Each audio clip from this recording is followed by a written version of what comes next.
Hey everyone, for those of you that are concerned that was not actual lightning, that was just heat lightning. We've been having a lot of it down here for the past couple days. We've had a couple big storms. It seems like for the most part the heat wave's broken and most of the humidity has been sucked out to sea. Hopefully tomorrow will be a good day for running. One more thing to get out of the way before we get going though. The following is not a paid advertisement for Polar. Polar is partnered with Fitness Together. On some level, I'm not quite sure of the specifics, but I received no compensation for using Polar products or talking about Polar. The opinions I'm going to express specifically about the heart rate monitor, they're mine, they're from my own experience, and they were not influenced by anybody other than me.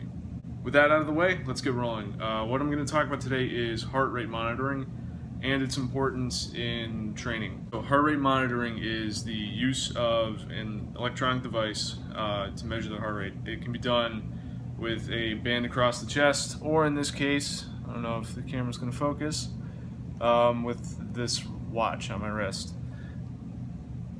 Heart rate's kind of high. So what this allows you to do is this allows you to get fairly instantaneous feedback on the intensity of your exercise. So what I use is the Polar A360.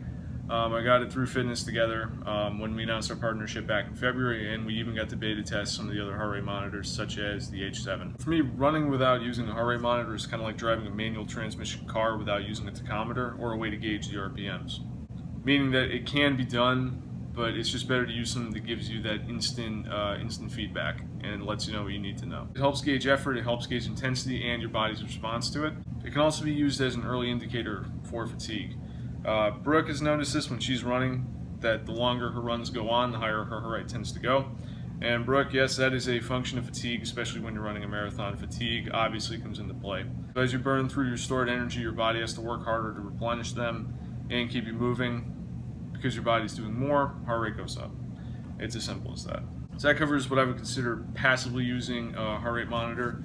It can be used more actively by engaging in workouts where you're trying to maintain a certain heart rate level or stay in between or undulate between different heart rate levels. Workouts like those are very popular in the cycling community, and I actually used to do a ton of them when I was cycling in high school.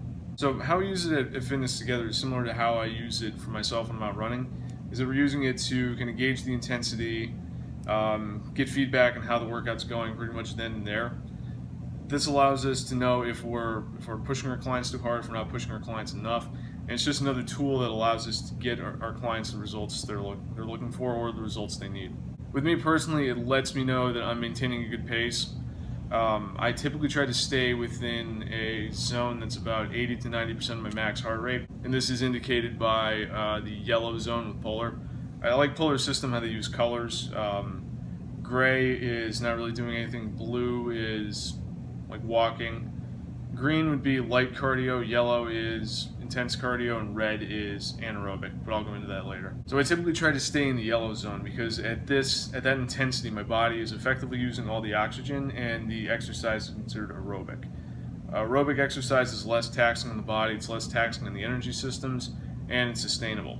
So in theory, you could do aerobic work indefinitely. Think walking, you can walk for hours and hours on end because it's a low intensity exercise.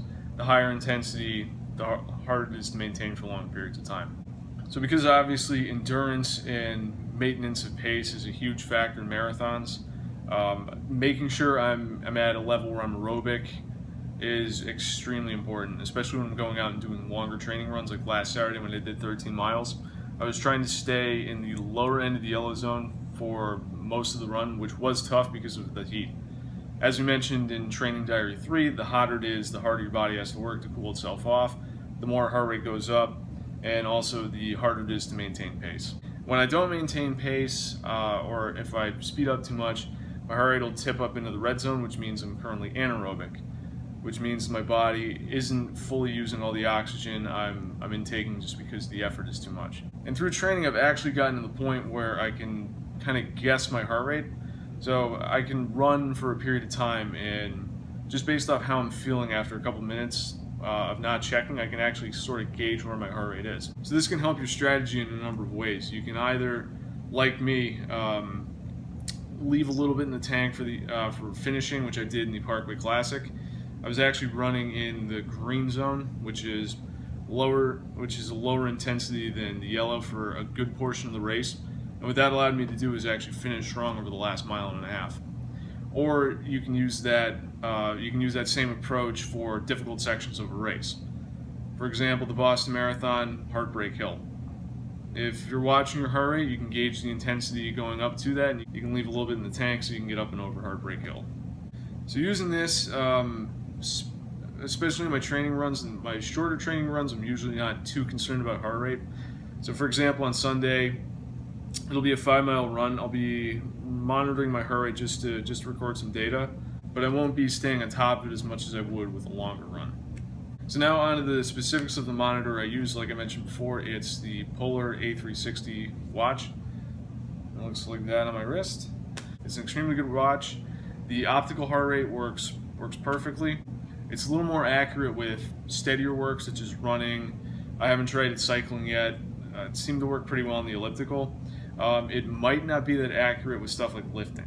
Lifting, especially heavily or intensely, as you saw in the opening of the video, causes the heart rate to spike and then come back down. I'm not sure that the optical heart rate sensor, which is located under the face of the watch right here, is able to read and correctly gauge those spikes. From my experience, the H7, which is the chest strap, was a lot more accurate in terms of reading those spikes in intensity. For all intents though, the watch works just fine. I love it. I haven't had a problem with the actual heart rate monitor aspect of it. I haven't had any issues using Polar's connectivity, specifically with the Flow service. Flow is a separate app that Polar produces. It's what I use to monitor sleep, and it's also what allows me to analyze my workouts either on my phone or on the desktop, which I've done at Fitness Together, and actually which is where I got the printout from the Crystal City Twilighter. Also, the smart functions such as call forwarding, message forwarding, notification forwarding have worked really well. I haven't had an issue with that as long as my phone stays within Bluetooth range of my watch. A lot of folks online have mentioned that they have the same problem I do, where they tend to get rash or scratches where the actual metal part of the clasp comes through the other side of the watch and rubs against the skin. It's not painful, but it's one of those things where if you're wearing it all day, your wrist turns red. At first, before the band broke in, I was also getting a similar thing right there, and it was because it was actually my own damn fault. It was because I had the watch on too tight, so I was tightening it down too much, and it was actually just creating a pressure point right there on the bone of my wrist. And I know Mike has had this issue as well. The metal is actually starting to tear through the rubber on the band itself. So it's not that big a deal. But replacement bands are inexpensive, and I was able to get one through Fitness Together. I won't tell you guys what color it is, but it's not black. If you guys want to take a guess at what it is or suggest which color I should get, leave a comment down below, leave a comment on Facebook. And because I don't like to point out problems without offering solutions, Polar, if you guys can find some way to redesign this band, either a way to coat the material so it doesn't rub on the inside of the arm, and redo the clasp so it's similar to the new M600 or even the iWatch one where it's a button, it would work perfectly. The functionality's there, the ease of use is there, the simplicity's there. You just need to fix the clasp.